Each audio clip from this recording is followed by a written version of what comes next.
you get to Colorado, and you met up with a rattlesnake. That's and this right. is what definitely went most viral on social media as you were going through this.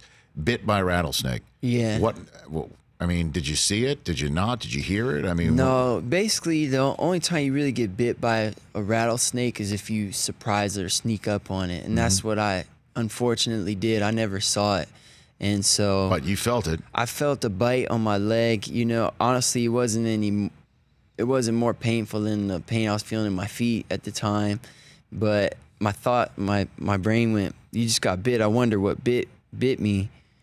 And then right after I had that thought, I heard shh, and I went, oh man, I know what that noise is. You could probably finish that noise with an IT. So then did you call?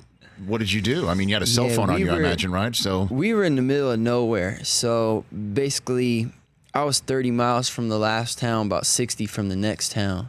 And damn, Mike. We didn't have any service. There was a gentleman walking with me that day who came. He heard about the journey, just came out, wanted to walk with me. And he ran to the road a little bit. Right. And he was able to get a bar of service, called 911. And the dispatch lady was speaking to me. She said, look, you know, we're sending 2 ambulances to you in a helicopter. Whatever gets there first, get in there. And I said, you know, at first I just felt like, you know, I got stung by a strong bee, but then about 5 minutes later that poison started to go through me. And how did that feel? It felt like remember the Looney Tunes at the end, the circle gets smaller and smaller, and they say, that's all, folks. Right. You know? It felt like that with my consciousness was just it was black coming in, closing in on me. And that's when I realized, hey man, you didn't get stung by a bee, man. And I asked her on the phone, I said, you know, am I gonna survive? And she said, I'm not sure, sir. So, you know, come to find out, most people get bit by snakes in America. They get the help they need and they survive. And that's what happened to me. You're not in so far away from help. So what did get first, an ambulance or the helicopter? The ambulance took me to a hospital. Okay. They basically pumped me up with the anti-venom.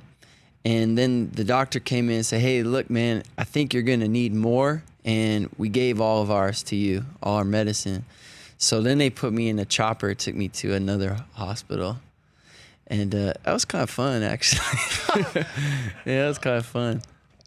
Okay, I mean, wow. So, and we saw that you were rehabbing. It took you 5 days to get back on your feet? And then you started walking again? It took me 5 days to get out of the hospital, you know. So the first time I couldn't even walk to the bathroom. You know, you go from 24 miles a day to 0. And then they gave me a walker. They taught me how to use that. And eventually I got discharged. I went home to Michigan, and I just started, you know, basically I could one day walk to the bathroom, then the kitchen, then I would walk to my neighbors and down the street, and just built it back up to eventually got up to around 30 miles a day. But yeah, I was out for 3 weeks total. So then why did you give any consideration to not continuing your walk and finishing? Yeah, no. When I started this thing, you know, I told the public I'm going to walk across America, but that's not what I said to myself. What I said to myself was I'm going to walk across America no matter what. And I think, you know, as you well know, anything worthwhile in life is going to be hard, and things are going to go wrong on the journey towards it. So I had already visualized myself succeeding, yes, but I actually also visualized myself going through really hard times. I had visualized myself breaking my leg. What are you going to do? And I knew, I used to tell my friends, hey, if I break my leg, I'll go back to that spot after I'm healed and I'll finish my walk. I'm walking no matter what. And so when things did go wrong, I got bit by a snake. I'm in the hospital.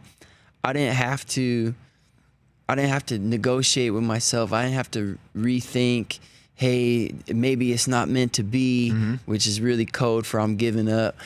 I just knew I was walking no matter what. And so once I healed, I was going to go back to that spot where I got bit, and I was going to keep going. You did? So you went back to that, to spot X? Exact spot. It was terrible. I was very scared. I didn't want to go back there, but it was important for me to, you know, for my walk to have integrity, to you know, have no breaks in my walk. So you went back to that spot. Yeah. And then you finished. That's right. What was it like for you when you reached Venice, California, and you put your feet in the Pacific Ocean? Oh man, that's one of the best moments of my life. And it was so special because there were not all the people, but many of the people I really loved that loved me, they were there. And I just felt like I had tapped into a part of myself I didn't really know was there, or I had a intuition that was there, but I found out it was really there. And I didn't feel done. It felt good, but I also just felt more excited that, hey man, if you could do this, what else could you do? And now when I look at life's buffet, it's a lot more choices there, you know. So that's I think what felt so good about it. For more of the Rich Eisen Show, tune to Audience Channel 239 on DirecTV for free on BR Live, or download the Rich Eisen Show app.